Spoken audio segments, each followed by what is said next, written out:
324.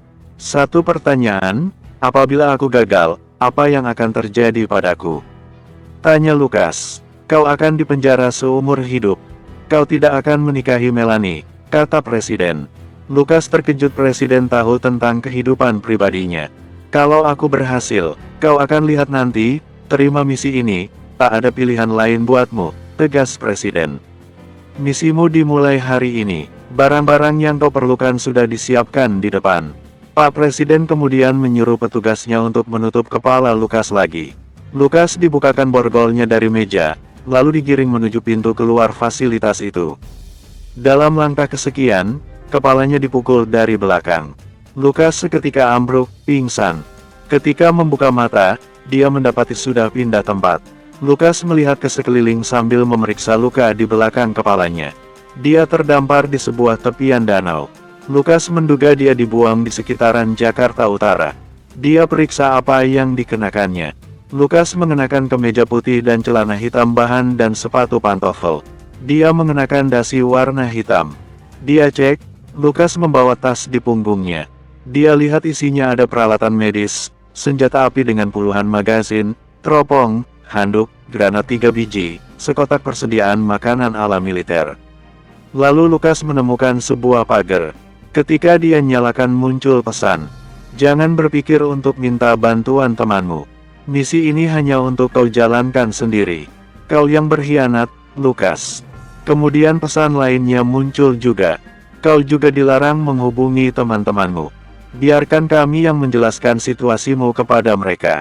Lukas merogoh lebih dalam ke isi tas itu. Dia menemukan sebuah dompet berisikan uang 10 juta. Pesan muncul dari pagar itu lagi. Gunakan sebaiknya. Kami akan memantau dari langit. Baiklah, oke Presiden. Oke. Lukas menengadah ke langit dan mengacungkan jempol. Seolah ingin secara sarkastik berkomunikasi dengan drone milik pemerintah di atas langit. Hal pertama yang ingin Lukas lakukan adalah memastikan korban penyekapan lingkaran Gear Iblis sudah selamat. Dia pergi ke toko koran terdekat. Terdekat dari situ dia mesti berjalan sejauh 5 km sampai ketemu lingkungan yang cukup berada. Ada pusat perbelanjaan, perkantoran dan kios-kios. Lukas segera menuju kios kecil yang menjual koran dan majalah. Lukas mencari-cari di koran terbitan hari kemarin. Itu pun kalau memang dia baru melalui penyekapan di fasilitas rahasia pemerintah tadi baru 1 hari. Lukas tidak menemukan yang dia cari. Penjaga kios tampak sebal karena Lukas hanya membuka-buka tanpa membeli. Bung, beli tidak, dilipat yang benar dong. Rugi saya. Tegur si penjaga. Lukas mengeluarkan dompet dan memberi 200.000 ke penjaga itu. Wah, penjaga berdecak. Apa yang kau cari, Bung? Tiba-tiba jadi ramah. Kau ingat ada berita Sandera yang dibebaskan? Tanya Lukas. Oh, berita yang bersangkutan dengan si pengkhianat negara itu ya? Tanya si penjaga. Dia sepertinya tidak menyadari bahwa Lukas adalah orang di video itu. Lukas mengangguk. Mereka ditemukan di lapangan banteng. 5 orang, kata si penjaga. Itu cukup buat Lukas. Beri 5 lembar 100.000 lagi ke si penjaga. Terima kasih. Lalu Lukas pergi dari tempat itu. Dia lebih lega lagi mengetahui fakta itu. Sebelumnya perasaan leganya baru setengah, perasaan yang didapatnya dari mimpi. Perutnya keroncongan, Lukas putuskan untuk mengisi tenaganya dulu. Persetan dengan pemerintah. Kutuknya dalam hati. Dia tadi mengecek isi dalam tas tapi tak menemukan ponsel. Dan pesan dari pagar juga sudah jelas. Dia dilarang menggunakan gadget apapun untuk berhubungan dengan orang-orang terdekatnya. Ini seperti kejadian ketika dia dipaksa lingkaran besar untuk pergi ke Surabaya. Hanya saja kali ini tidak ada ucapan perpisahan dan diantar ke stasiun. Lukas melipir ke restoran makanan cepat saji. Menikmati burger 3 tumpuk dengan segelas besar cola. Dia melahapnya seperti orang tidak makan 3 hari. Setelah itu Lukas duduk santai dulu mengumpulkan pikirannya di bangku trotoar. Itu dilakukannya sampai hari menjelang sore. Pagar sampai berbunyi, kapan kau akan bergerak, pengkhianat? Lukas mendiamkannya sambil mengacungkan jari ke langit. Dia mendengus dan menyunggingkan bibir. Ada yang dipikirkan Lukas sejak tadi. Dia mengumpulkan dan menjalin petunjuk-petunjuk. Kematian Topan pasti ulah lingkaran Gear Iblis. Ada sesuatu yang dimiliki Topan. Lukas ingat, sistem mata Tuhan yang baru. Topan menjanjikan Lukas akan diberikan kode akses dan tabletnya. Oke, aku akan cari itu, kata Lukas, menentukan tujuan. Lukas mencari penginapan untuk memulihkan tubuh dan energinya. Di pagar itu tidak menyebutkan dia dilarang menginap. Lukas ingat berita tentang penemuan jasad Topan berada di daerah pinggiran Bandung. Besok pagi dia akan menyewa mobil untuk pergi ke Bandung. Dia ingat lokasinya, di bawah sebuah jembatan, pemukiman kumuh. Malam ini dia tidur tanpa menggunakan pakaian. Tapi tadi Lukas sudah menyempatkan untuk pergi ke mall dan beli pakaian ganti. Lukas berkaca, tampangnya berbeda dari sebelumnya. Ternyata ketika dia pingsan, petugas rahasia itu memangkas rambut dan mencukur jenggotnya, dan menata ulang alisnya. Sial betul, tanpa izin. Gerutu Lukas. Lukas kesulitan tidur, dia putuskan untuk memesan bir beralkohol. Dia minum sampai mabuk. Bangun-bangun hari sudah siang pukul 9. Pagar berbunyi nyaring, pengkhianat. Jangan malah bersenang-senang. Lukas tak mengindahkan pagar itu. Dia banting dan injak sampai hancur. Kalian yang merusak hidup kami. Kutuk Lukas. Lukas berganti baju lalu mencangklong tas dan keluar dari hotel itu. Dia pergi ke penyewaan mobil. Kini dia tak peduli pemerintah mau membakotinya dari mana. Dia pun tak yakin ada drone yang mengawasinya dari langit. Lone Ranger, kata Lukas. Lukas membawa mobilnya, dia sengaja tidak segera menuju rute perjalanan ke Bandung. Dia berhenti di beberapa tempat, yaitu kondo Melani, gedung Sukma Group, rumah ibunya, rumah Pak Haryanto dan kantor polisi Lady Okta. Dia sudah pastikan dengan matanya sendiri, mereka sudah selamat aman sentosa. Penculik itu menepati janji. Petunjuk yang dikumpulkannya selama ini menyatakan, bahwa kemungkinan besar anggota lingkaran Gear Iblis adalah dari orang terdekatnya. Atau, yang pernah bersinggungan dengannya. Lukas mencoba menghubungkan antara hipotesa yang menyatakan ada seorang di masa lampau di tim elit Bratajaya yang hendak balas dendam. Orang yang sempat didorong masuk ke masalah besar oleh Lukas dan teman-temannya. Sekitar jam 12 siang Lukas baru meluncur ke Bandung. Dia mengebut, sembari itu dia terus mempertajam indera pengawasnya. Apakah dia dibuntuti oleh pihak musuh atau tidak? Dengan tampilan barunya sekarang, sepertinya pihak musuh akan mengalami kesulitan membuntutinya. Lukas berpendapat ada untungnya juga dia disekap oleh petugas rahasia pemerintah. Dengan begitu pihak musuh kehilangan jejak Lukas. Kecuali ternyata ada orang lingkaran Gear Iblis di dalam fasilitas rahasia pemerintah itu. 1,5 jam kemudian Lukas sudah sampai di Bandung. Dia sangat lihat menyalip mobil dan mencari jalur tikus. Dia sampai di tempat Topan ditemukan tewas. Lukas turun dari mobil dan menyusuri kolong jembatan itu. Sungainya sedang kering, persis seperti kondisi saat Topan ditemukan. Satu hal yang Lukas tahu dari Topan adalah, dia suka meninggalkan petunjuk bagi temannya. Semoga petunjuk itu masih sama seperti saat kita bertugas dulu, gumam Lukas. Semoga kau sempat membuat petunjuk itu. Lukas pun mencari. Bersambung, 325. Di luar misi sendirian Lukas, Melanie di kondo memanggil teman-teman Lukas seperti Anton, Goro, Randy, Helen King dan Lady Okta. Mereka memikirkan bagaimana cara untuk mencari dan menghubungi Lukas. Aku tidak percaya dengan pemerintah, kata Melanie. Anton mendengus, lebih ke arah setuju, karena dia pernah mengalaminya dengan Lukas waktu di tim elit dulu. Kemarin Anton sudah memberi pengakuan kepada Melanie menyusul dengan video pengungkapan oleh Lukas. Bahwa selama ini Anton adalah rekan satu tim elit Lukas. Tanganku sama berdarahnya seperti Lukas, kata Anto waktu itu. Jika kita ingin bergerak membantu Lukas, kita perlu bantuan tim yang lebih memiliki peralatan canggih. Aku tahu siapa yang perlu dihubungi, kata Lady Okta. Melanie menggelar kertas putih lebar di atas meja makan. Menyusun rencana, Goro menggambarkan peta Jawa dan beberapa kota yang kemungkinan Lukas berada. Siapa? Tanya Melanie ke Lady Okta. Tim kontraktor militer miliknya Winata. Dia keluarga sepupu dari Permata, bukan? Bagus, mohon bantuannya. Cara Melanie berkata kepada Lady Okta agak dingin.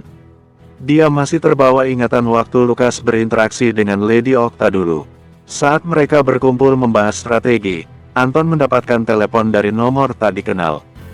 Dia melipir sebentar dan berbicara cukup lama. Saat Anton baru mau bergabung ke meja bundar, Permata datang. Dia baru saja pulang dari Bali dalam rangka perjalanan bisnis. Dia datang dan menyerbu memeluk Melanie. Semoga Lukas tidak kenapa-kenapa. Ribet urusannya kalau pemerintah sudah turun tangan, kata Permata. Sehari yang lalu ada petugas berpakaian militer warna hitam tanpa ada embel-embel, mengaku dikirim oleh Presiden langsung, menginformasikan keselamatan Lukas. Bahwa Lukas sedang ditahan untuk mempertanggungjawabkan kisah pengkhianatannya. Melanie meradang mendengar penjelasan itu. Dia pahlawan kami. Dia rela mengorbankan hal tersebut demi menyelamatkan orang-orang terdekatnya. Bentak Melanie, tidak terima apa yang terjadi dengan Lukas. Petugas itu diam saja, lalu dengan muka kencang dan bersuara tegas, itu sudah keputusan Presiden. Petugas itu pun pergi. Kakekku sudah mengirim timnya juga untuk melacak keberadaan Lukas.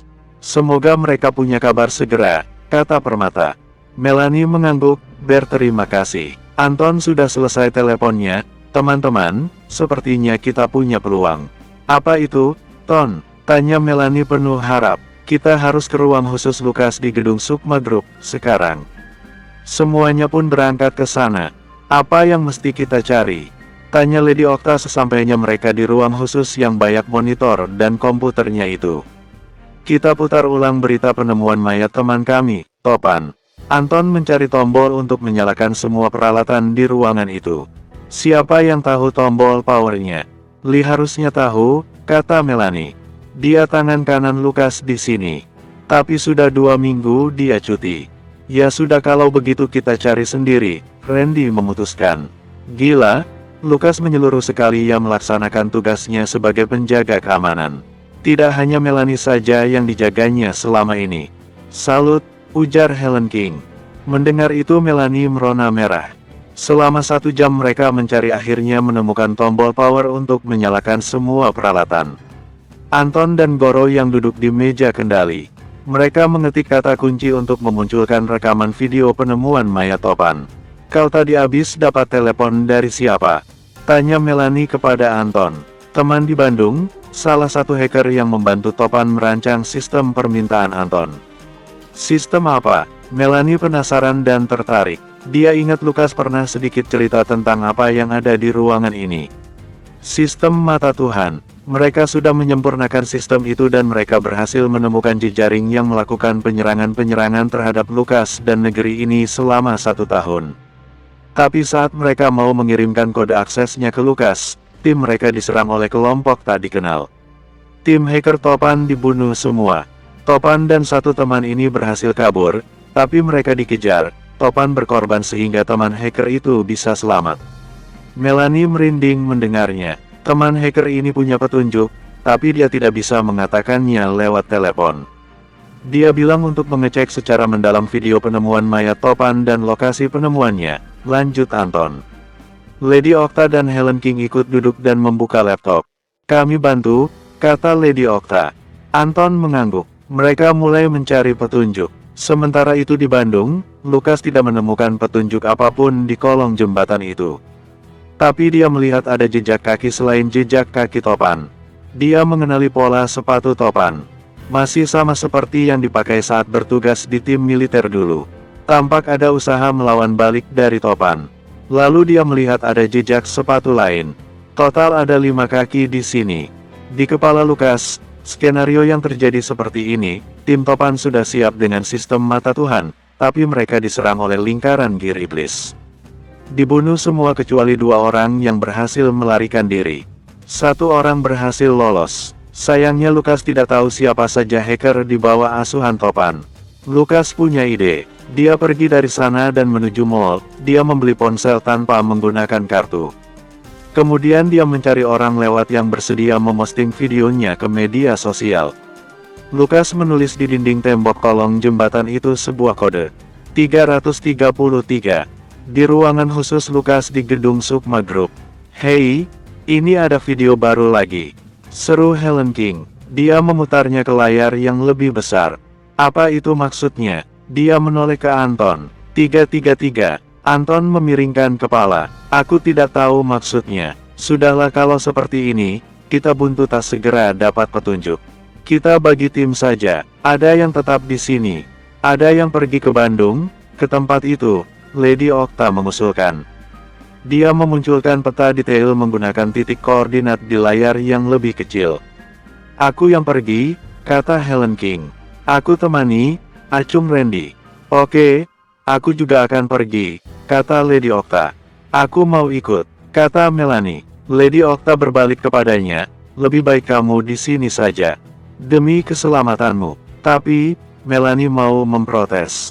Ibu Lukas sepertinya membutuhkan teman, kamu temani Ibu Lukas di rumahnya. Itu jauh akan lebih membantu. Melanie mempertimbangkan bahwa itu ide yang masuk akal. Baiklah, kalian hati-hati, pesan Melanie. Melanie memutuskan untuk pergi ke rumah Ibu Lukas. Dia ditemani oleh Goro, sementara Anton memanggil Juan Bahar untuk membawakan makanan dan membantunya di ruangan khusus. Sementara itu di Bandung, Lukas sudah pergi dari kolong jembatan itu. Dia menuju tempat yang dia maksudkan dengan kode 333.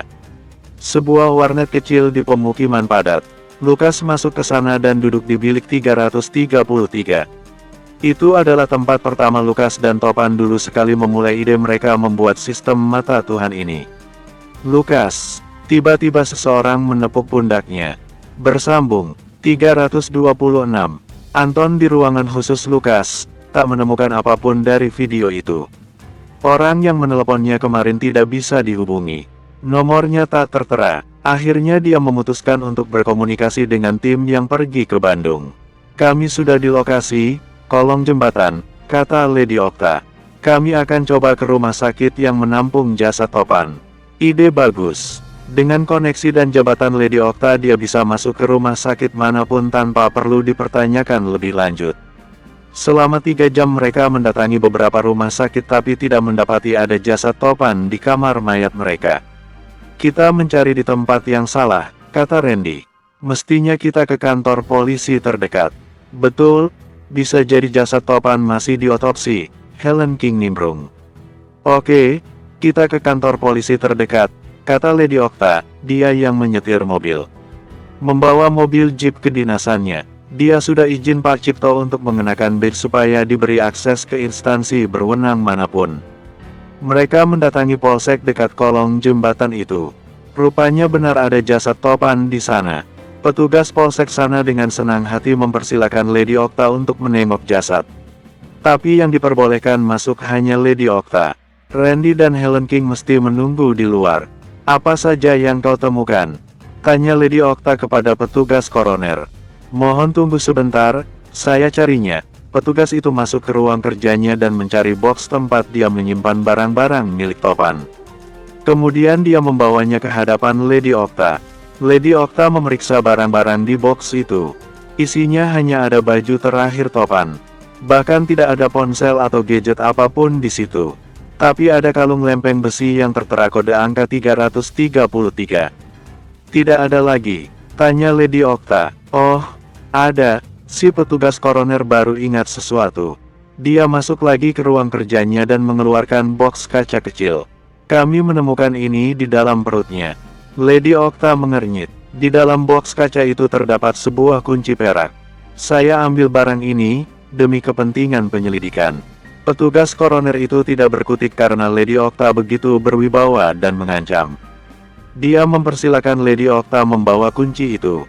Dirasanya cukup. Lady Okta keluar dari ruang otopsi dan mengajak Randy dan Helen King untuk pergi. Kita mesti cari tahu, kunci ini digunakan untuk membuka apa. Lady Okta memperlihatkan kunci itu. Helen King segera buka tablet dan mengetik sesuatu.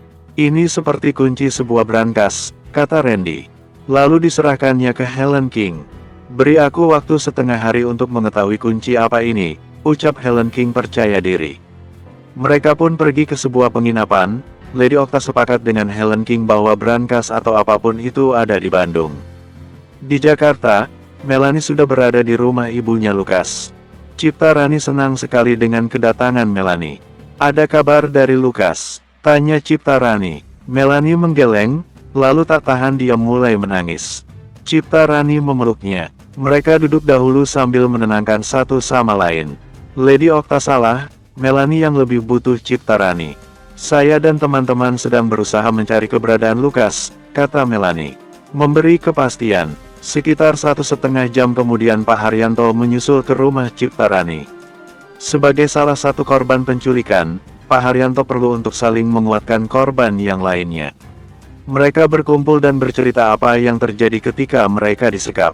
Melanie mendengarkan. Kami ada di ruangan yang terpisah. Ruangannya gelap dan kuyakin sempit. Kami diikat di sebuah kursi dan di samping kami ada infus. Hanya mata yang bisa terbuka dan melihat hanya kegelapan. Sampai tahu-tahu kami sudah berada di lapangan itu, cerita Pak Haryanto. Papa tidak melihat sama sekali pelakunya. Pak Haryanto menggeleng. Mereka sangat hati-hati. Tidak ada sedetik pun mereka melepas kain hitam dari kepala kami. Melanie gelisah. Akan sulit bagi dia dan teman-teman Lukas untuk membongkar jaringan peneror ini. Demi tidak terlalu stres, Melanie membahas hal menyenangkan lain dengan Ciptarani dan Pak Haryanto. Oh ya, di mana Juni?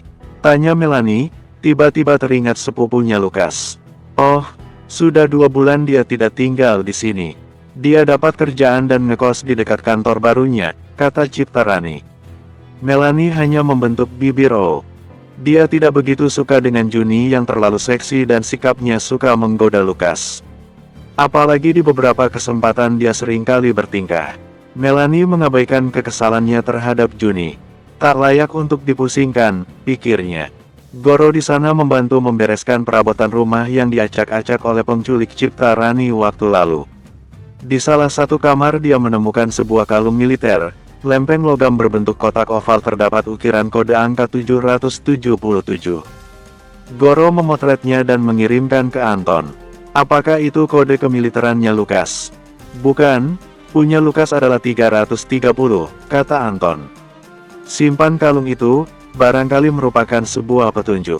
Kembali ke Bandung, di warnet kecil di pemukiman padat dengan jalan berkelok-kelok sempit membentuk ganggang. Siapa kau? Tanya Lukas. Dia memutar badan dan menghadapi orang yang menepuk pundaknya. Kau tidak perlu tahu namaku. Yang perlu kau tahu aku adalah tim asuhan Topan. Dia meninggalkan sesuatu untuk supaya sampai ke tanganmu. Mana? Orang itu menjentikkan jari. Tiba-tiba, semua orang di dalam warnet mematikan komputer lalu pergi. Termasuk petugas penjaganya. Lukas agak heran. Datanglah ke stasiun Bandung, cari sebuah papan reklame Videotron. Cari kode 333.330. Di sana kau akan mendapatkan apa yang kau cari. Apa yang telah kami sempurnakan untukmu. Mata, orang itu segera menyuruh Lukas diam. Jangan katakan itu keras-keras. Kami sudah menjegal sistem penyadap mereka. Tapi kode kata itu mungkin masih berbahaya untuk diucapkan. Lukas mengangguk. Dia paham. Segera bergerak selagi mereka benar-benar lagi kehilangan jejakmu, kata si hacker. Dia segera menutup kepalanya dengan topi hitam, berbalik dan pergi. Setelahnya petugas warnet dan para pengunjungnya masuk lagi. Mereka berdiri dan membungkuk hormat kepada Lukas. Lukas heran, kenapa kalian semua? Kami mengingatmu. Kami akan membantumu melalui media sosial. Kau adalah patriot. Kau adalah pahlawan kami, kata mereka serentak. Lukas diam tak berkata-kata. Merasa merinding dan tak nyaman, dia segera pergi dari tempat itu. Perhentian selanjutnya adalah stasiun Bandung. Lukas menuju ke sana dengan mobil sewaannya. Sampai di stasiun, dia segera mencari kotak Videotron yang dimaksud. Dia mencari kode angka 333.330. Lukas tahu kode itu. Itu adalah kode tugas militer Topan dan dirinya digabungkan. Kotak Videotron itu rupanya yang sudah tidak lagi menyala. Lukas cari tutup panelnya dan membuka dengan kode tugas di balik. Panel itu dikunci gembok angka kombinasi.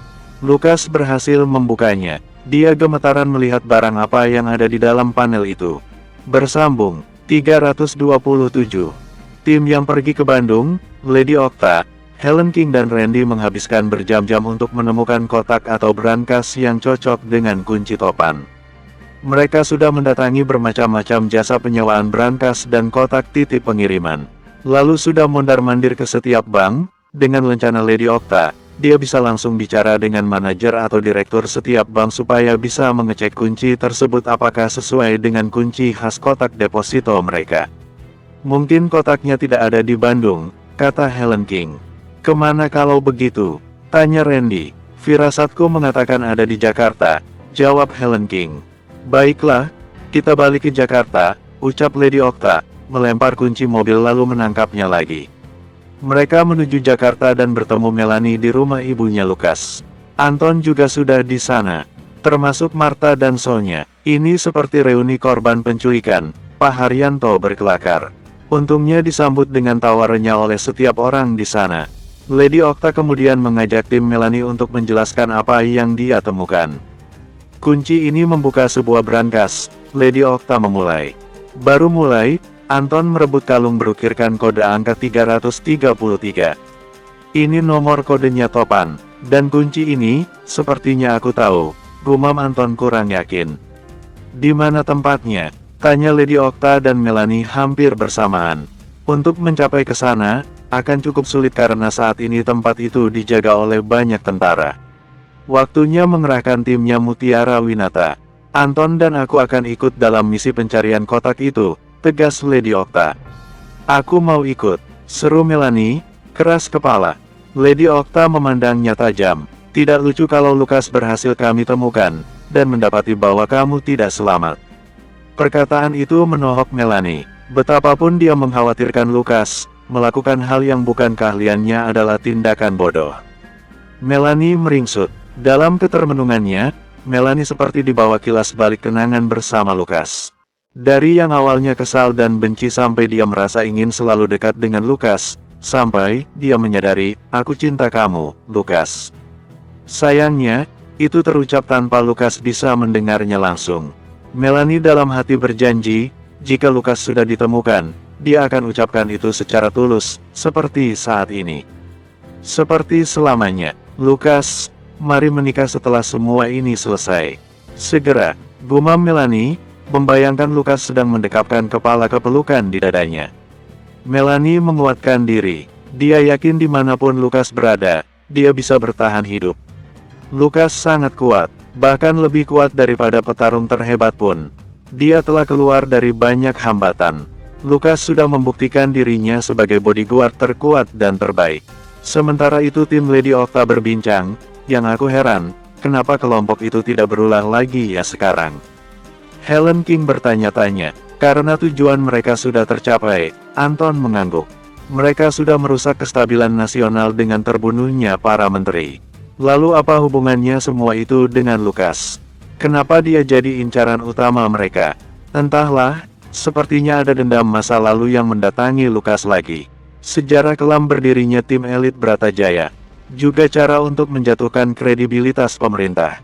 Masyarakat dibuat hilang kepercayaan. Helen King mengangguk, menganggap itu semua masuk akal. Dia pun baru tahu ini, tentang identitas Lukas yang sesungguhnya. Lady Okta sudah selesai memberi taklimat kepada tim Mutiara Winata. Anton, bersiap 1 jam lagi. Kita akan menyusup masuk pangkalan itu. Anton mengangguk siap. Sebelum Anton pergi bersama Lady Okta, Melanie mencegatnya. Dia memeluk Anton. Selamatkan Lukas, pinta Melanie.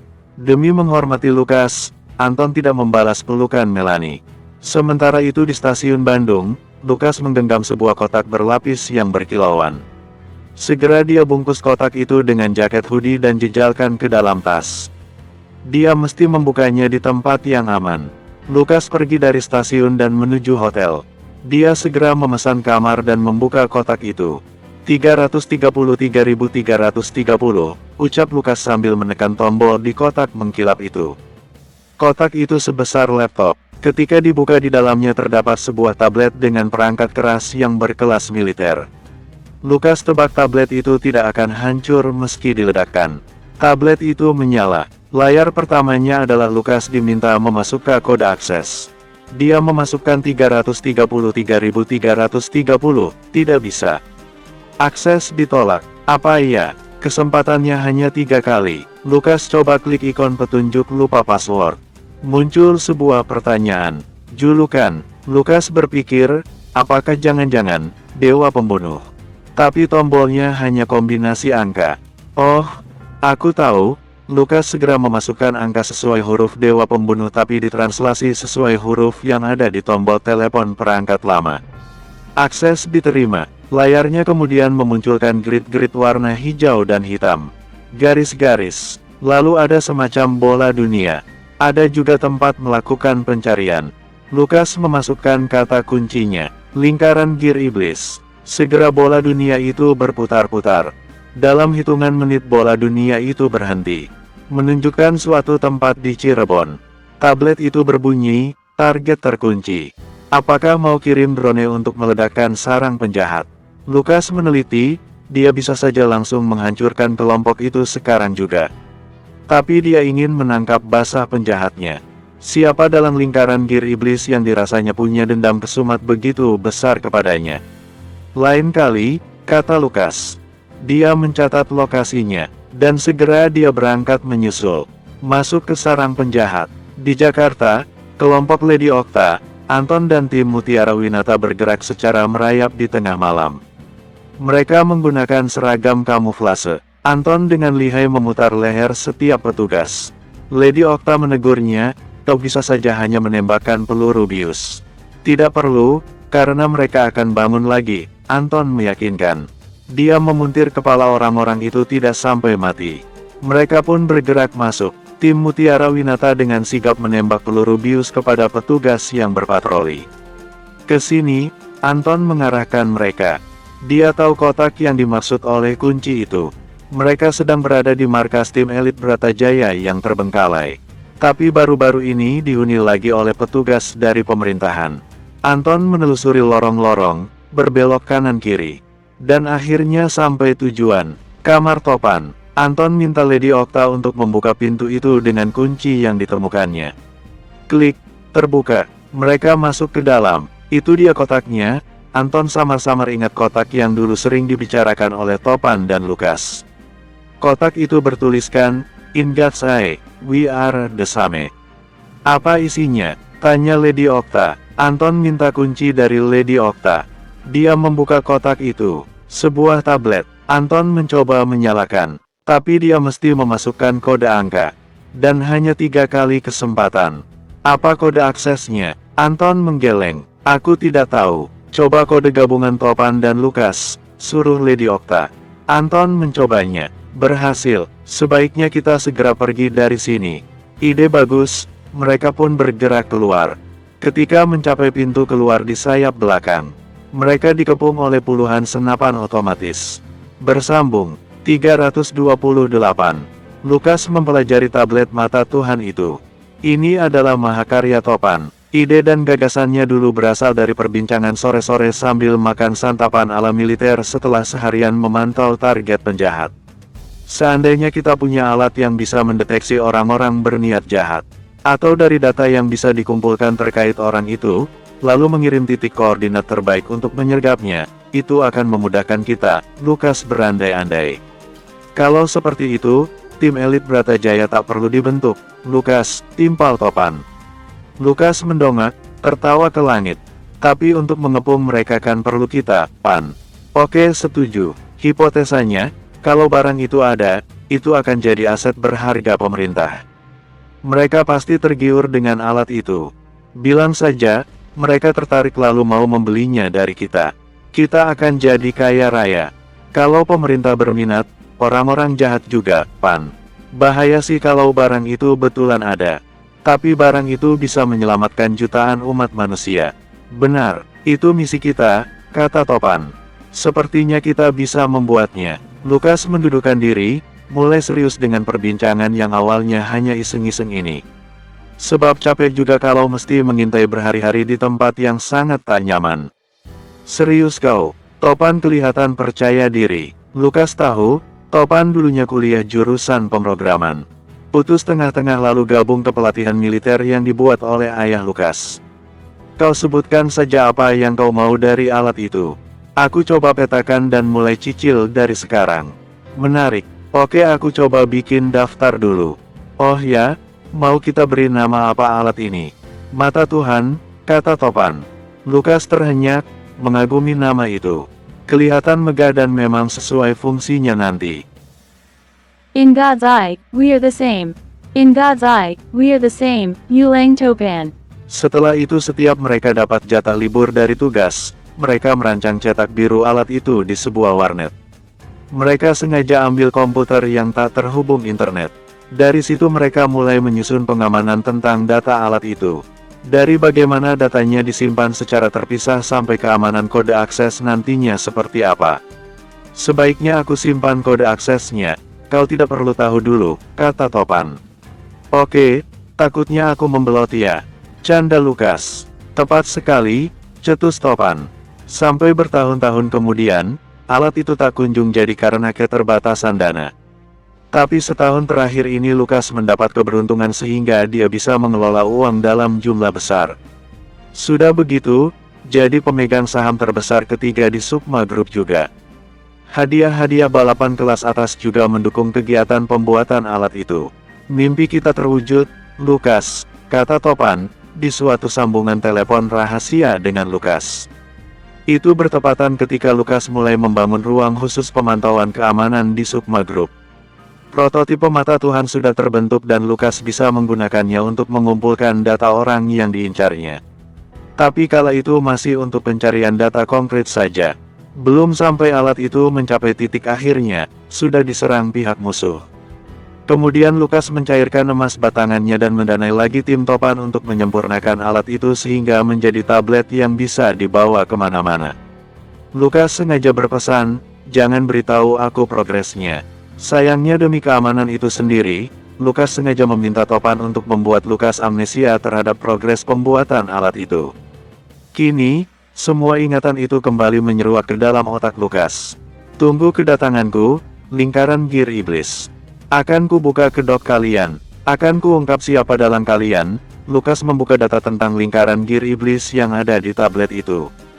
Sayangnya alat itu hanya menampakkan lokasi persembunyian kelompok jahat itu.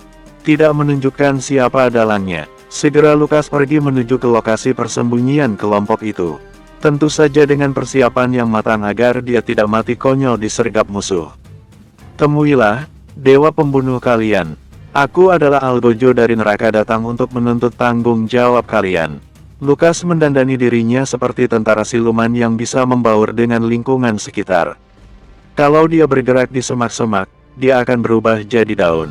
Bergerak di dinding, warna seragam dan kulitnya berubah jadi sewarna batu dinding. Lukas tiba di lokasi. Sebuah markas di tanah lapang terpencil di dalam sebuah hutan. Mereka mendirikan tenda-tenda. Lukas membawa senapan non-bising. Dia menembak setiap penjaga di sana. Bosan dengan senapan, dia menggunakan pisau. Menusuk dari belakang lalu menyelesaikan dengan menggorok leher. Demi Melanie, demi ibu, demi Indonesia. Bergeraklah dia ke tenda utama tempat si dalang duduk. Dari yang Lukas pelajari dari tablet mata Tuhan, kelompok penjahat ini merasa mereka sudah menang dan tak tahu pergerakan Lukas setelah dia mengungkapkan rahasia dan ditangkap pemerintah. Gerak Lukas tak terpantau radar mereka. Itu berkat tablet mata Tuhan yang sudah menghapus data Lukas dari database manapun. Lukas memindai isi tenda itu. Terdapat 5 orang.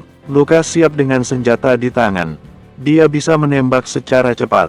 Lukas menyerbu masuk dan menembak 1, 2, 3, lalu dia tercengang. 2 orang yang amat dikenalnya, adalah dalang dari lingkaran Gear Iblis. Dari semua orang yang Lukas sangka mengkhianatinya, tak terpikiran 2 orang ini. Kenyataan pahit menghantamnya begitu keras. Kenapa? Satu kata itu yang terlontar dari mulutnya. 2 orang itu memandang Lukas dengan tatapan mencemooh. Mereka merasa menang, dan 2 orang itu mengambil pistol dan menodongkan ke Lukas. Di Jakarta, situasi menekan tim Lady Okta. Mereka terpaksa angkat tangan dan diangkut oleh petugas dari pemerintah. Mereka dibawa dengan penutup kepala hitam dan dibuat pingsan. Lady Okta dan Anton terpisah. Lady Okta khawatir dengan nasib anggota tim yang dikirim Mutiara Winata. Lady Okta langsung dibawa ke sebuah ruangan. Di dalam situ sudah berada seorang laki-laki. Lady Okta, apakah aku menyebut namamu dengan benar? Lady Okta tahu suara siapa itu. Kepalanya masih ditutup kain. Pak Presiden. Pak Presiden menyuruh anak buahnya untuk membuka penutup kepala Lady Okta. Lady Okta menatap tajam ke Presiden.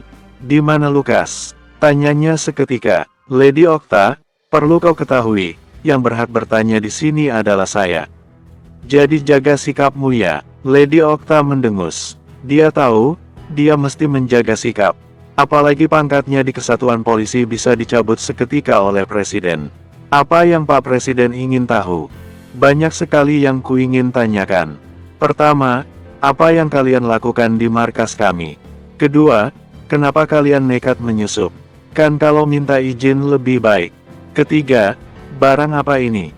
Pak Presiden tampak meletakkan tablet yang ditemukan Lady Okta. Lady Okta menarik napas. Akankah dia membocorkan semuanya? "Bagaimana? Lidahmu keluka?" tanya Presiden. "Karena dalam 5 menit kami tidak mendapatkan jawaban, saya tak bisa menjamin karirmu di kepolisian akan mulus." Lady Okta masih membisu. "Begini, tadi itu terdengar terlalu transaksional ya. Saya beri satu kalimat, sejauh mana kau sebagai patriot mau mengorbankan diri untuk menyelamatkan atau melindungi negara?" "Lady Okta, ini adalah salah satu tindakan itu. Saya berharap banyak darimu." Bersambung 329. Lady Okta menatap tajam Pak Presiden selama 3 menit, sambil berpikir. Dia tidak bisa membuka tablet itu. Dia yakin, berdasarkan cerita Anton tentang kebersamaan Topan dan Lukas semasa di tim elit Bratajaya, alat ini sangat berarti bagi mereka berdua. Dan dia yakin, Lukas yang bisa membukanya.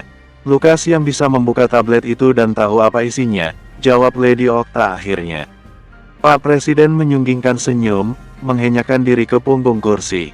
"Jadi begitu ya?" "Ya, saya yakin Bapak tahu keberadaan Lukas." "Begitu, bagaimana kau bisa yakin?" "Saya polisi, bisa menyelidik dan berdeduksi. Semua tanda mengarah ke pemerintah. Apa yang terjadi pada Lukas setelah pengungkapan itu, pasti terkait dengan pemerintah. Jadi, dengan segala hormat, kemana Lukas?" Pak Presiden mengembuskan napas. "Baiklah. Ini adalah isu keamanan negara. Karena tindakan Lukas, itu memicu kemarahan banyak pihak. Menteri yang kemarin tewas kena ledakan, jadi memicu kestabilan ekonomi nasional. Rumor tentang penyusup dan kelompok penjahat, tak cukup untuk mengerahkan tentara kami. Karena itu, kami mengirim Lukas untuk menumpas mereka." "Apa?" Lady Okta sudah menebak, tapi dia tetap tak menyangka negara begitu tega berlaku seperti itu. Dia mengaku seorang patriot, seperti kau. Apa yang dia lakukan adalah tindakan sukarela. Itu juga sebagai penebus tindakannya kemarin. "Lepaskan kami," pinta Lady Okta, nadanya menggeram kesal. "Tidak secepat itu. Saya baru bisa melepaskan kalian semua setelah Lukas kembali dan memberitahu kode akses tablet ini." "Sepertinya tablet ini menarik. Apa fungsinya?" "Tidak tahu. Tunggu Lukas saja," ketus Lady Okta. Tak menyangka dia bisa begitu sinis terhadap Presiden. Presiden menyuruh petugasnya untuk membawa Lady Okta ke ruang tahanan. "Lukas akan menang, dan Bapak harus membayarnya sangat besar," seru Lady Okta. Ya, Presiden menutup pintu malas-malasan. Di Cirebon, markas persembunyian lingkaran Gir Iblis. "Kenapa kalian?" tanya Lukas, suaranya bergetar. Seluruh kepercayaannya terhadap seorang teman dan sepupu dari masa lalu runtuh seketika. Dua orang itu, seorang perempuan yang menginap lama di rumah ibunya yang dulu sempat bersinggungan dengan Lukas di suatu misi di luar negeri. Satunya lagi seorang laki-laki, kalau tidak pakai kacamata Lukas mengenalinya sebagai tangan kanan security di gedung Sukma Group. Merekalah, Juni dan Lee. "Coba tebak, Lukas, kau kan pandai sekali," ucap Juni. Semenjak dia jadi ketua kelompok penjahat ini, nada suaranya berubah. Bukan lagi manis manja, melainkan lembut mematikan. Lukas terserang pusing yang begitu melilit kepalanya. Senjata di tangannya jatuh. Lukas berlutut, memegangi kepalanya. Tablet mata Tuhan tersimpan aman di saku paha kanannya yang besar. "Kenapa Lukas?" "Bingung," tanya Lee. Suaranya jadi menjengkelkan. Seperti tahu dia memang sengaja berkhianat dari awal. "Lee, apa yang telah kulakukan kepadamu sampai kau berkhianat?" tanya Lukas. Meringis kesakitan. Jawabannya mudah. "Kau tidak ada urusannya denganku. kau tak pernah salah denganku. Karena memang dari awal, aku diutus untuk menyusup ke Sukma Group ketika kelompok besar kami tahu kau muncul ke permukaan dan akan menikahi CEO tersebut. Kau punya kesalahan denganku, Lukas. Pendana kami sangat dendam kepadamu. Coba kau tebak siapa? Kau pasti tahu, karena orang itu adalah salah satu yang kau beberkan di video pengungkapan manismu. Juni mengambil alih. Lukas mengingat kembali siapa orang itu. Kau perlu kuberi petunjuk, Lukas. Dia adalah orang tua dari salah satu CEO yang bekerja sama dengan Sukma Group saat ini. Siapa, dan kenapa? Tanya Lukas. Dia mulai mengendalikan sakit di kepalanya. Juni tertawa singkat sebelum menjawab. Ingat kelompok uji. Oh, Cohen. Ya, dia jenderal yang kau jatuhkan ketika dia bertugas di tim elitmu yang sebenarnya ya tidak elit-elit amat. Setelah dia berhasil kau keluarkan atas provokasimu, dia mengirimku untuk membunuhmu, Lukas. Tapi saat itu aku mengenang momen kebersamaan kita waktu kecil dulu, makanya aku tidak membunuhmu. Lalu, kenapa kau sekarang mengincarku lagi? Karena kau membuat hatiku patah, Lukas. Kau tahu apa yang ku mau, tapi kau tak memberikannya. Juni, tidak semua hal bisa kau dapatkan. Petua sialan itu, persetan. Sekarang, kau sudah menemukan kami. Apa yang akan kau lakukan? Aku yakin kau seorang diri. Lukas berdiri perlahan. Dia menunduk, lalu pelan-pelan mengangkat kepala sambil mengedarkan senyum kemenangan. Ngapain kau cengar-cengir seperti itu? Hardik Lee, todong aku, dan kalau kalian bernyali, tembak aku sekarang juga. Hardik Lukas. Mendadak, Juni dan Lee menarik pelatuk. Tapi tak ada yang terjadi. Kenapa ini? Juni panik, memeriksa pistolnya. Tanpa mereka antisipasi, Lukas menyeruduk mereka berdua. Lalu terjadi pertarungan 1 lawan 1 antara Lukas dan Lee. Pertarungan itu berat sebelah, Lee tahu betul dia akan kalah dari Lukas kalau tidak pakai senjata. Sebelum Lee sempat menjangkau senjata apapun, Lukas sudah menaklukkannya dengan pukulan telak di rahang. Lee terpental dan berputar di udara, selanjutnya dibanting oleh Lukas ke tanah. Segera Lukas memborgol Lee, lalu tiba-tiba leher Lukas dicekik dari belakang. Juni memerangkapnya dari belakang. Lukas berdiri, lalu dengan kuat-kuat dia menjatuhkan diri punggung dahulu. Juni seketika pingsan karena kepalanya membentur tanah. Lukas meraih tablet mata Tuhan. Dia cari nama presiden, lalu dia klik tombol sambungkan. Halo, Pak Presiden. Di markas bawah tanah Pak Presiden. Seketika dia kaget ketika tablet itu tiba-tiba menyala dan menampilkan wajah kemenangan Lukas. Lukas, Anda pikir bisa mengendalikan saya? Anda pikir bisa memperlakukan saya secara semena-mena? Saya memang patriot, tapi bukan untuk Anda. Saya patriot untuk negeri ini. Apa maksudmu Lukas? Kau sudah berhasil menaklukkan komplotan penjahat itu. Ya, Lukas menampilkan Juni dan Lee yang berhasil dia borgol. Saya bisa mengungkap jaringan penjahat di seluruh Indonesia. Tapi ada harga yang sangat besar yang saya ingin Anda membayarnya untuk saya. Pak Presiden berpikir-pikir, apa itu? Tunggu saya di Jakarta. Saya akan hampiri Anda. Tapi kau tidak tahu lokasi kami. Saya tahu, tablet mata Tuhan ini bisa menemukan siapapun dimanapun. Lukas mematikan sambungan video itu. Pak Presiden frustasi karena tidak bisa menyalakan lagi tabletnya. Sial bocah itu, apa yang dia inginkan? Pak Presiden menggebrak meja. Pak Presiden memanggil petugas dan menyuruh Lady Okta dibawa ke hadapannya. Dia menceritakan apa yang barusan terjadi. Lady Okta tertawa terbahak-bahak. Sore harinya, Lukas sudah tiba di Jakarta. Dia langsung membuat sesuatu sesuai rencananya. Di markas Presiden, petugas menghampiri dengan tergesa-gesa. Pak Presiden perlu lihat ini.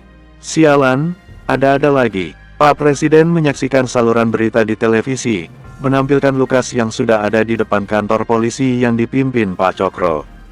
Lukas bersama 2 orang kelompok penjahat, Juni dan Lee. Di situ Lukas menyampaikan syarat-syaratnya secara terbuka.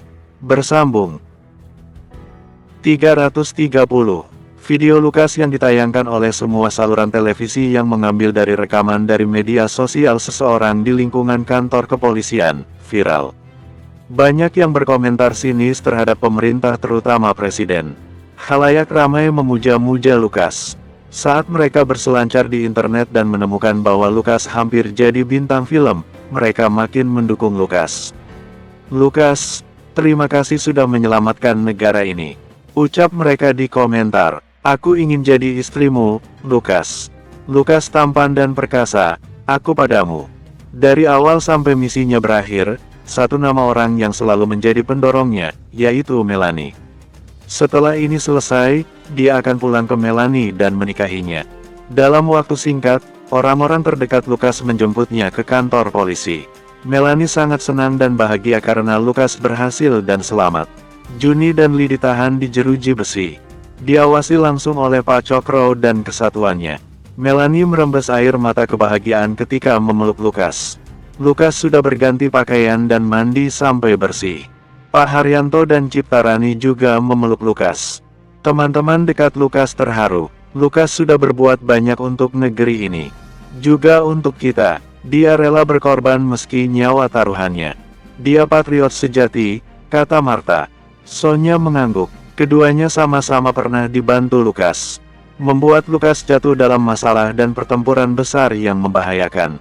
Melihat Lukas sudah tuntas menamatkan tugasnya dari pemerintah pusat, mereka lega. Sekarang, mereka ingin lihat, apakah Pak Presiden akan menuruti permintaan Lukas.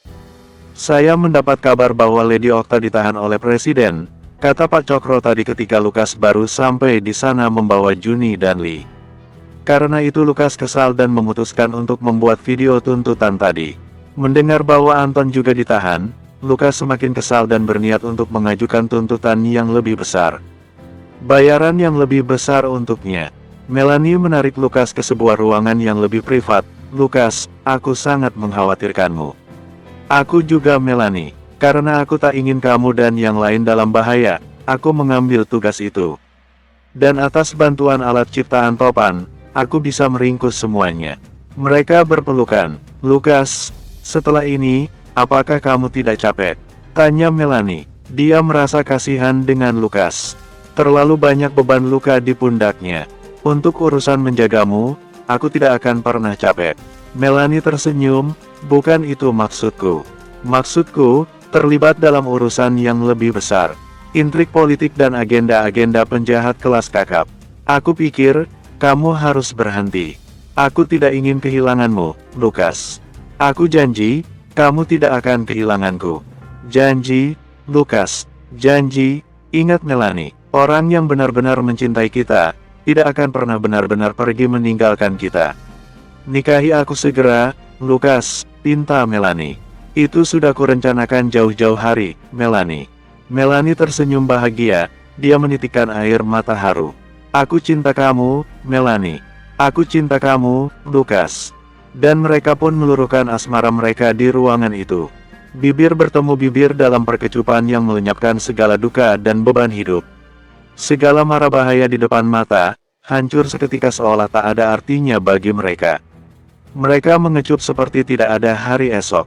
10 menit kemudian rombongan khusus dari Presiden datang. Bahkan terdengar dari ruangan tempat Lukas dan Melanie berduaan.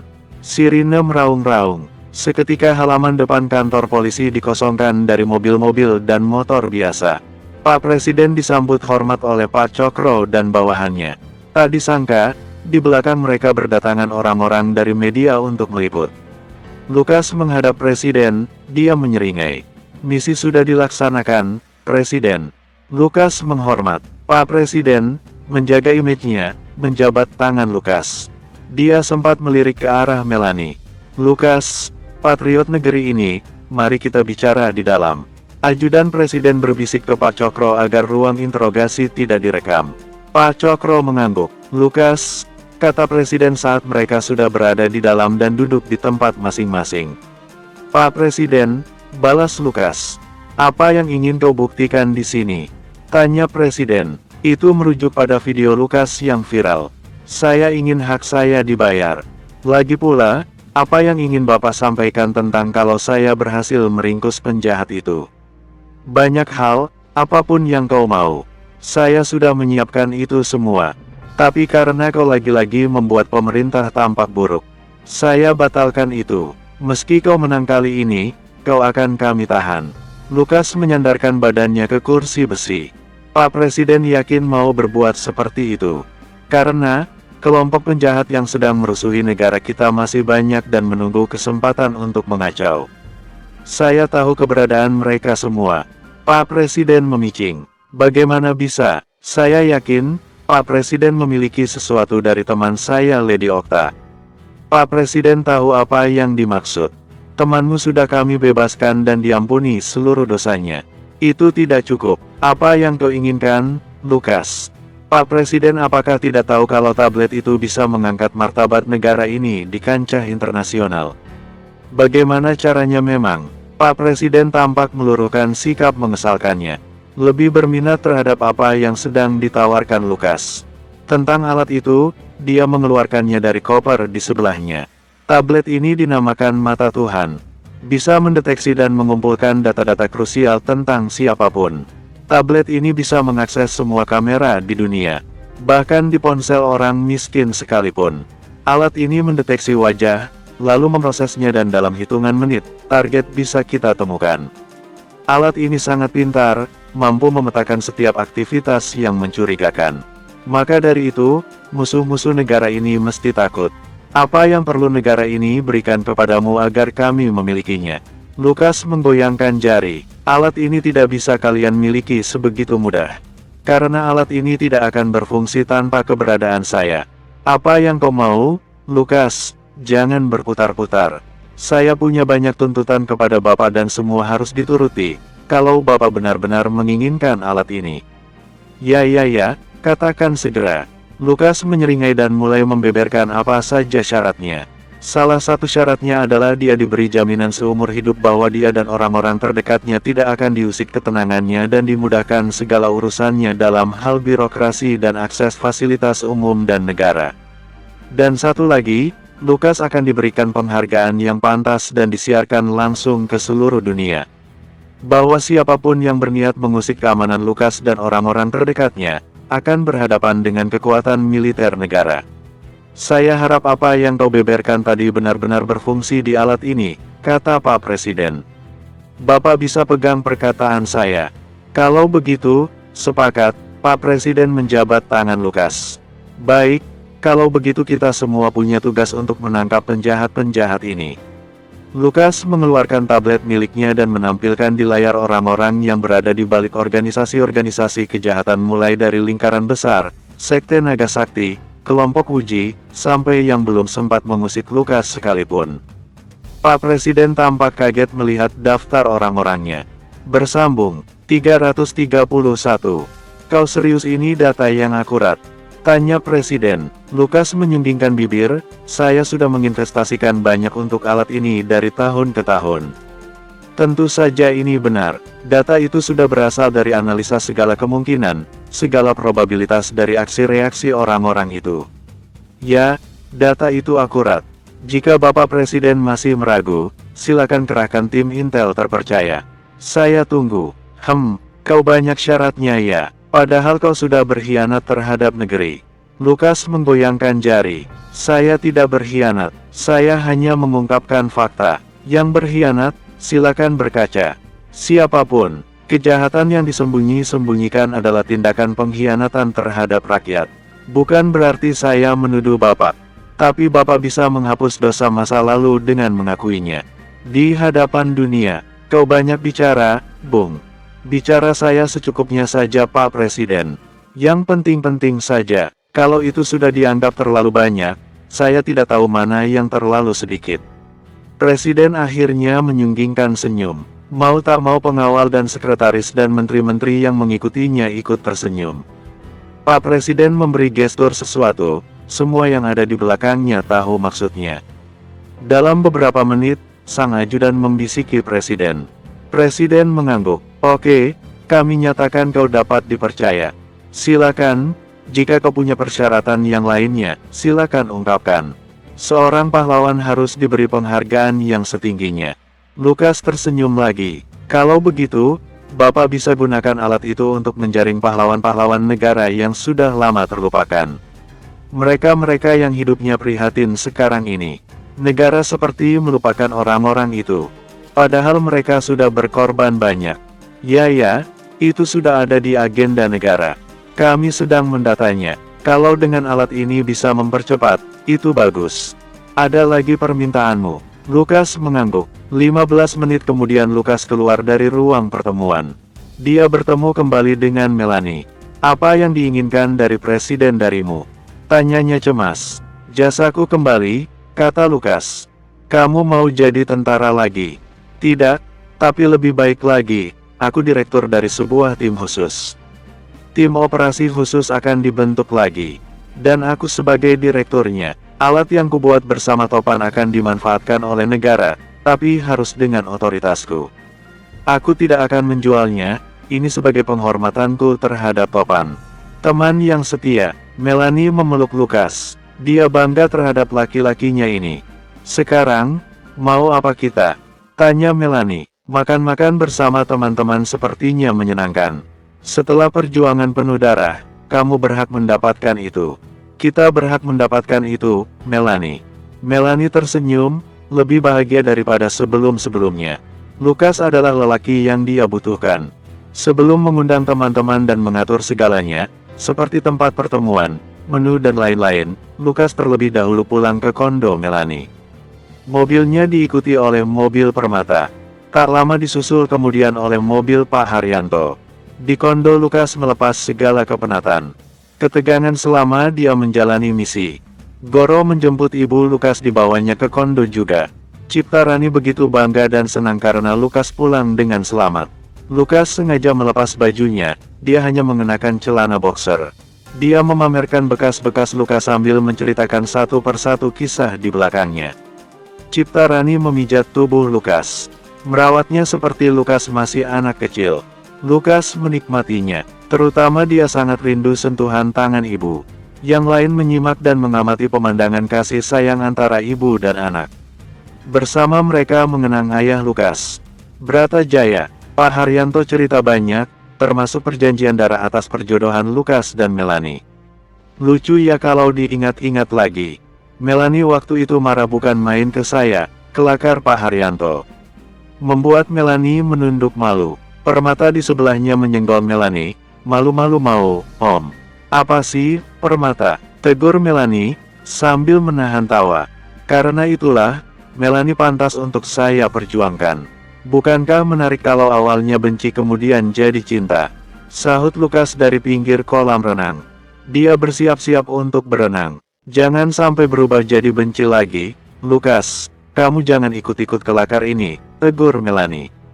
Dia sudah mengenakan jubah handuk, di dalamnya dia mengenakan pakaian renang. Dia bergabung dengan Lukas. Sementara Permata, Pak Hariman, Pak Haryanto, Ciptarani, Goro dan Anton menyiapkan meja untuk makan malam.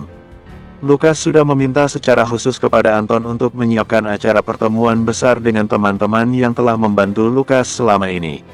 Melanie bergabung dengan Lukas di kolam renang. Semua menonton Lukas dan Melanie berenang berkejaran. Di tengah kolam, Lukas memeluk Melanie di pinggangnya. Mengangkatnya, menjunjung ke atas, seperti adegan tarian kolam yang ada di pertandingan Olimpiade. Kamu penuh kejutan, bisa juga seperti ini, puji Melanie. Yang lain tepuk tangan. Kamu tidak akan berhenti kagum kalau begitu, karena masih banyak trik yang aku simpan untukmu. Termasuk, Lukas memberi kode dengan mata jahilnya. Melanie awalnya tidak paham, tapi kemudian menjewer telinga Lukas. Awas ya kalau bohong. Tidak bohong, tidak kaleng-kaleng. Mereka melanjutkan lagi berenang. Permata dari tadi siul-siul menggoda. Cie-cie, sudah ayo mengentas, keriput air baru tahu rasa. Mereka berdua mengentas, sambil mengeringkan badan dengan jubah handuk. Melania mendekat ke Lukas. Begitu mesra, tatapannya penuh makna. Lukas, kamu ingat tidak? Ingat apa, Melanie? 3 permintaan jin botol. Oh, Lukas tertawa. Aku jinnya. Melanie mengangguk. Aku baru mengajukan 1 permintaan, kan? Oke, kamu mau minta yang kedua. Melanie mengangguk. Apapun, Melanie, apapun, akan kulakukan untukmu, bahkan tanpa ada batasan. Katakanlah, permintaan keduaku adalah, Lukas mari menikah. Sesegera mungkin, kata Melanie akhirnya. Setelah mengatakan itu dia tampak begitu lega. Ah, kamu mencuri momenku. Akulah yang mestinya mengatakan itu. Melanie mencubit pinggang Lukas. Ih, fokus dong, jangan bercanda terus. Jangan permasalahkan siapa yang duluan, zaman sekarang posisi gender sudah equal, kilah Melanie. Oke, aku setuju. Aku jawab ya, Melanie Sukma, aku akan menikahimu. Sesegera mungkin. Tanpa mereka sadari, kerabat yang ada di kondo menjadi saksi itu. Lukas dan Melanie bertunangan secara simbolis di tepi kolam renang. Permata mengabadikan itu dengan merekam video. Cipta Rani menangis haru. Dia langsung memeluk Lukas dan Melanie, tak mengapa basah-basahan juga. Anton dan Goro bertepuk tangan. Goro mengambil botol-botol minum, mengangsurkan ke setiap orang. Mereka bersulang merayakan momen menyatunya cinta Lukas dan Melanie, untuk menuju satu langkah lebih serius ke depan. Mereka makan-makan ringan di kondo, suasananya tentram dan membahagiakan. Mereka menjadi lebih penuh harapan, berani, tak putus asa melihat masa depan.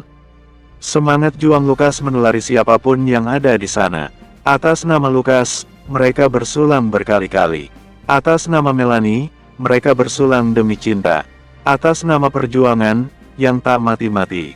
Setelah makan malam ringan, Pak Hariman dan Pak Haryanto serta Cipta Rani pamit pulang. Padahal mereka berhenti di sebuah kafe, mengenang masa muda. Secara tidak langsung Cipta Rani juga kenal dengan Pak Hariman. Beliau pernah menjadi guru SMA Cipta Rani yang satu SMA dengan suaminya dulu. Sedangkan Pak Haryanto, beda tingkat dengan Cipta Rani. Dalam bincang-bincang yang awalnya ramah dan ngalor ngidul, tiba-tiba di tengah Pak Hariman menyinggung tentang istrinya Pak Haryanto. Cipta Rani baru sadar juga selama ini Pak Haryanto tidak pernah kelihatan bersama pendamping. Mau tak mau dia jadi ikut penasaran. Sebaiknya aku pulang dulu, kata Pak Haryanto, pergi tanpa panjang kata lagi. Bersambung, 332. Pagi-pagi sekali Cipta Rani menelepon Lukas memintanya untuk datang ke rumah. Pesta perkumpulan kerabat dan teman dekat akan digelar malam nanti, sekaligus untuk meresmikan pertunangan Lukas dan Melanie. Ada apa, Ma? Tanya Lukas yang baru bangun setelah tadi malam bermain kartu dan catur bersama Melanie dan Permata. Tentu setelah para tamu pergi, yaitu Goro dan Anton yang terakhir. Ada yang mengusik Mama tadi malam, kata Cipta Rani. Mendengar itu Lukas langsung siaga. Siapa yang berani ganggu Mama? Bukan, sudah kamu datang saja ke rumah. Pinta Cipta Rani. Lukas datang ke rumah ibunya setelah mengantarkan Melanie ke kantor. Lukas hanya mengantar sampai lobi. Melanie titip salam ke ibu Lukas. Sambil jalan Lukas mampir sebentar ke toko kue langganan ibunya, membeli roti yang banyak. Sekalian untuk dibawa nanti di restoran barunya Juan Bahar.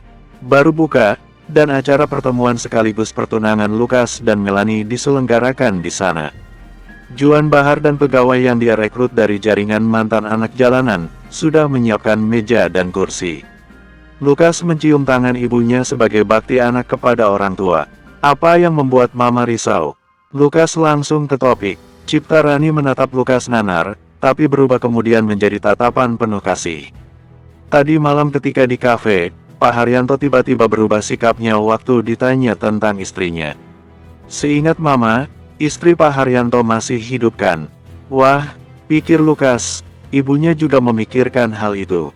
Lukas pun cerita dia pernah menanyakan hal yang serupa tapi ditanggapi dengan ketus oleh Pak Haryanto. Hal ini sebenarnya cukup meresahkan Lukas. Kalau benar masih hidup, kenapa mereka berpisah? Lukas merasa dia perlu tahu, terlebih karena Melanie menunjukkan tanda-tanda duka mendalam. Lukas punya rencana untuk mengungkap itu, Ma. Semoga Pak Haryanto dan Melanie tidak tersinggung. Oke, hati-hati ya, jangan terlalu memaksa, nanti pernikahanmu batal. Lukas tersenyum, senang dengan kepedulian ibunya. Tenang saja, Ma. Selanjutnya Lukas ke kantor. Di sana Goro diangkat sebagai pengganti Li si pengkhianat. Sementara Anton masih tetap dengan jaringan bisnis kafe dan jual beli mobil mewah. Sebelum mengunjungi Melanie dan membicarakan rencana pagelaran pernikahan mereka, terlebih dahulu Lukas masuk ke ruang monitornya. Dia menyalakan televisi. Kemarin, dia sudah memberikan kode akses tablet mata Tuhan itu dengan durasi 1 minggu. Dari sini Lukas bisa memantau penggunaan tablet itu. Yang dia saksikan saat ini bersama Goro adalah tayangan intel dan satuan kepolisian menangkapi satu persatu gembong kriminal yang ada di seluruh Indonesia. Termasuk para menteri dan anggota DPR yang berafiliasi dengan mereka. Penangkapan itu diberi tajuk oleh media pembersihan dosa. Muncul banyak komentar, seperti misalnya, terlalu banyak orang busuk di negeri ini sehingga istana dan gedung wakil rakyat jadi kosong. Bagaimana mau mengisinya lagi dengan orang-orang yang benar? Jawabannya adalah, Presiden sudah punya alat canggih untuk mendeteksi tingkah laku manusia. Dia mempercayai alat itu, tapi kemudian muncul lagi pernyataan. Kalau Presiden ketergantungan terhadap alat itu, sebaiknya kita tidak perlu punya Presiden. Apa kerjaannya kalau begitu? Orang yang bijak akan menimpali, jangan salah duga, alat itu hanya untuk membantu. Segala keputusan tetap ada di tangan pemerintah dan tim intelnya. Semoga negara kita bersih, kata Lukas. Goro mengangguk. Semoga. Setelah itu Lukas masuk ke ruangan Melanie. Aku baru saja ditelepon Presiden, katanya dia ingin bertemu kita. Melanie terperangah. Sebagai CEO perusahaan multinasional yang bergerak di banyak bidang, tentu saja Melanie sempat muncul di majalah-majalah sebagai salah satu dari wanita karir paling berpengaruh se-Indonesia. Tapi tetap saja, diundang langsung oleh Presiden merupakan sebuah kehormatan. Siang ini, tidak ada rapat kan? Tanya Lukas. Bisa ku batalkan? Hehe, Melanie girang sekali. Kalau begitu aku mesti dandan dulu. Melanie mengajak Lukas masuk ke ruang rahasia Melanie. Di situ juga terdapat lemari pakaian. Sebanyak belasan kali Melanie mencoba setelan gaun mewahnya itu. Hanya untuk kembali ke pilihan pertamanya. Lukas sudah terbiasa, jadi dia tidak terganggu. Kamu pakai ini? Melanie meminta Lukas mengenakan setelan yang dipilihkannya, yang serasi dengan gaun yang dipakai Melanie saat ini. Tak disangka pas pampres sendiri yang datang menjemput mereka dengan membawa limosin. Pasangan artis yang pernah menyelenggarakan pernikahan secara langsung di televisi pun kalah dengan perlakuan istimewa ini. Di dalam mobil mereka menikmati sampahnya. Limosin diiringi oleh motor-motor gede dengan lampu sirine meraung-raung minta dibelah jalanan. Lancar mereka tiba di Istana Negara. Presiden menyambut mereka, duduk di ruangan putih meja panjang pertemuan. Sebagai bukti terima kasih negara untuk kalian berdua, segala keperluan pernikahan kalian akan disediakan oleh negara. Pernikahan kalian bahkan akan diselenggarakan di istana. Tentu, kalau kalian bersedia, ungkap ramah Presiden. Melanie menoleh ke Lukas, tak percaya apa yang dia dengar. Lukas mengangguk, meminta persetujuan Melanie. Kami bersedia, Pak Presiden. Melanie mencium hormat tangan Presiden. Sudah tidak perlu ditanyakan lagi, pernikahan mereka akan jadi pernikahan terbesar di negara ini. Disiarkan secara langsung, bahkan media-media sudah mulai ramai membahas kisah mereka. Ini sebagai upaya Lukas menjadi tak terkalahkan. Sehingga siapapun orang jahat yang masih bersembunyi di balik bayangan, akan keder duluan, Lukas seberpengaruh itu. Pulang dari istana, Melanie membuncah senyumnya. Dia berjalan seperti anak kecil kegirangan dibelikan es krim atau mainan. Gaunnya berkobar-kobar karena langkah kakinya menjinjit hampir lompat-lompat. Lukas sangat bahagia melihat Melanie sesenang itu. Kegembiraan Melanie tak akan Lukas rusak hanya dengan pertanyaan, siapa ibumu, Melanie? Tidak akan. Lukas tengah menjalankan satu rencana tersembunyinya. Dan di saat yang tepat, itu semua akan terungkap. Kemungkinan akan jadi titik penutupan yang melegakan bagi tiap pihak. Bisa saja, Lukas salah. Kegembiraan Melanie terus sampai acara pertemuan dan pertunangan resmi digelar di restoran baru Juan Bahar. Semua karyawan Sukma Group inti diundang. Termasuk Helen King dan Annie, yang sudah tidak bekerja di Sukma Group. Semua pihak yang telah membantu Lukas juga, termasuk geng motor yang pernah dia beri pelajaran.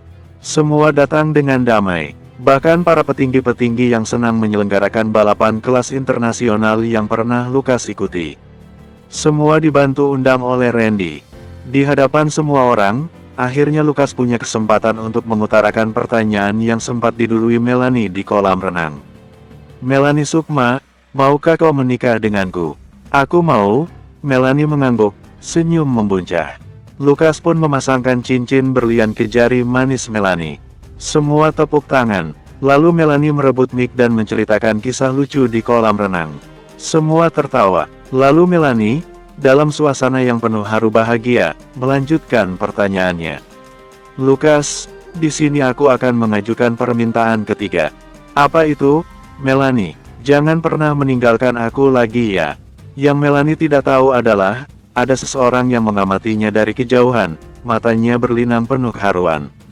Putri sematawayangnya akan menikah. Dan dia tak bisa hadir dulu di pernikahan itu. Bersambung, 333. Pernikahan Lukas dan Melanie betul-betul super meriah dan mewah. Banyak sekali selebritis yang hadir, saling berkomentar tentang pasangan abad ini. Pasangan yang mereka anggap tak lazim tapi sangat menarik. Seorang CEO bersanding dengan bodyguardnya di pelaminan. Untuk akad sendiri mereka telah melaksanakan di masjid terbesar di Jakarta. Diliput media secara khusyuk. Baik Pak Haryanto dan Ciptarani haru bahagia ketika pasangan itu sungkem. Besar harapan mereka terhadap Lukas dan Melanie. Apa yang dilakukan Lukas selama ini telah menggugah banyak orang. Inti tentang perjuangan dan kesetiaan. Gaun pengantin Melanie dibuat oleh desainer ternama. Desainnya begitu indah, melebihi para pasangan anak presiden sebelumnya yang menyelenggarakan pernikahan di Istana Negara. Penjagaan ketat oleh puluhan ribu pasukan untuk menggagalkan apapun tindakan yang akan mengacaukan resepsi pernikahan. Semua pedagang makanan diundang dan dibayar negara untuk membuat para tamu kenyang bahagia. Barisan tamu membludak sampai ke jalan. Tenda-tenda sudah didirikan di jalan sekeliling Istana Negara. Layar-layar besar didirikan supaya orang-orang di luar masih bisa melihat pasangan spektakuler itu. Rakyat kecil dan elit menengah ke atas hingga para kaum elit sebenarnya membaur bagai tak ada sekat. Kita akan sangat-sangat lelah setelah ini, kata Lukas. Aku tak merasakan kecapean sekali. Cita-citaku semasa kecil akhirnya terwujud. Menikah di istana, senyum Melanie yang mereka itu membuat lelah Lukas lenyap seketika. Di akad tadi, Presiden dan wakilnya sebagai saksi ijab kabul Lukas dan Melanie. Di resepsi, Lady Okta, Sonia, Martha, Helen King, dan Annie menjadi pendamping mempelai wanita. Sedangkan pendamping mempelai pria ada Anton, Randy, Goro, Rudy, Ferry, dan Juan Bahar. Paling meriah di pesta pernikahan itu adalah ketika Melanie melemparkan buket bunga dan yang menangkap adalah Lady Okta. Semua bersorak, setidaknya, selain Lukas dan Melanie, teman-teman pendamping mereka juga jadi sorotan media. Bahkan Martha dan Sonia mendapatkan tawaran bermain sinetron. Juan Bahar diundang jadi juri pagelaran lomba masak. Kalau bukan karena jasa Lukas, bisa-bisa para selebritis yang hadir, terutama yang pernah menyelenggarakan pernikahan disiarkan secara langsung oleh stasiun televisi, akan iri dengki. Pesta itu berlangsung sampai tengah malam. Tamu-tamu yang datang ada yang berasal dari luar pulau. Sengaja datang ke Jakarta untuk menyaksikan pernikahan Lukas dan Melanie secara langsung. Hal menakjubkan terjadi ketika Mulan Karimah datang dengan gaun birunya. Dia ditemani seorang laki-laki tampan. Sepertinya selebritis juga, pikir Lukas. Semua tertegun, dan serentak mereka bergumam bahwa Mulan Karimah, aktris terkenal itu adalah kembaran Melanie. Awak media pun mengulang lagi pertanyaan-pertanyaan trivial apakah mereka saudari kembar, lagi-lagi mereka menyangkal semua itu. Di saat Melanie rehat untuk berganti gaun pengantin, Lukas sengaja menemui Mulan Karimah. Mereka bicara serius dan tak terpantau oleh siapapun. Mulan sengaja tertawa agar percakapan mereka tidak dicurigai yang lain. Sempat para fotografer salah sangka bahwa Mulan adalah Melanie. Lukas menegur mereka sambil bercanda. Kue pernikahan yang dipersembahkan oleh presiden sangat mewah. Hampir-hampir satu ruangan sendiri besarnya. Lukas membantu Melanie mengirisnya sebagai simbolik ucapan terima kasih kepada presiden. Lukas lebih santai sekarang, dia tidak khawatir lagi ada bahaya yang mengintai. Saat ini, semua musuh sudah ditaklukkan. Kalau ada yang berniat mengusiknya, akan berpikir 1000 kali dulu. Pesta akhirnya mereda. Lukas dan Melanie diantar oleh limosin ke hotel yang sudah dipesan oleh presiden bagi mereka menghabiskan malam pertama. Paket perjalanan untuk bulan madu juga sudah disiapkan. Mereka memilih berkeliling Indonesia daripada ke luar negeri. Meski pegal luar biasa, tak ada yang bisa membendung cinta kasih Lukas dan Melanie malam itu. Untuk pertama kalinya, debar jantung mereka berdua menyatu dalam harmoni detakan penuh gelora asmara. Mereka menanggalkan satu persatu kostum pernikahan, untuk tampil apa adanya di hadapan mata masing-masing. Detak jantung berdebar, napas tercekat saking terpesonanya. Mereka terbuai oleh penampilan masing-masing yang tanpa penghalang sedikitpun. Untuk pertama kalinya, sebagai hubungan yang istimewa, godaan-godaan yang berhasil mereka hadapi semasa tinggal bersama dalam kondo mewah, mereka menunaikan apa yang sudah semestinya ditunaikan sepasang insan manusia dalam mahligai pernikahan.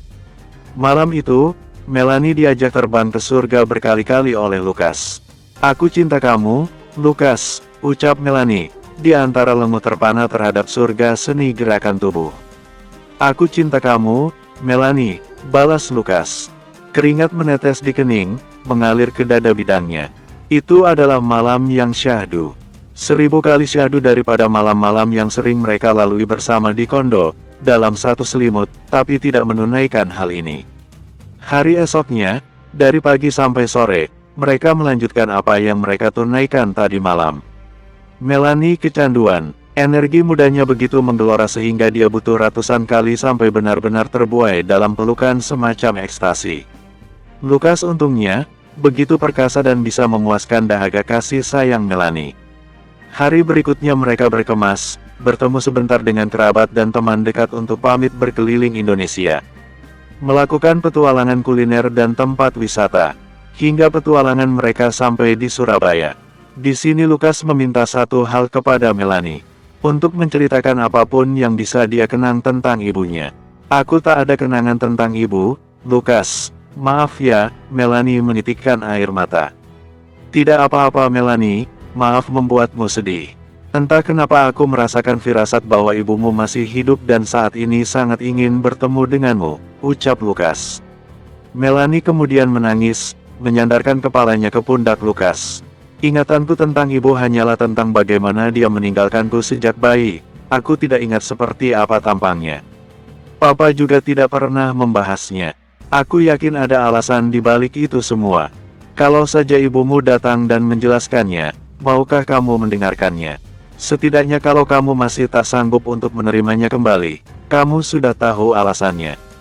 Melanie menatap ke depan, ke batas horizon. Mereka sedang duduk di balkon lantai atas.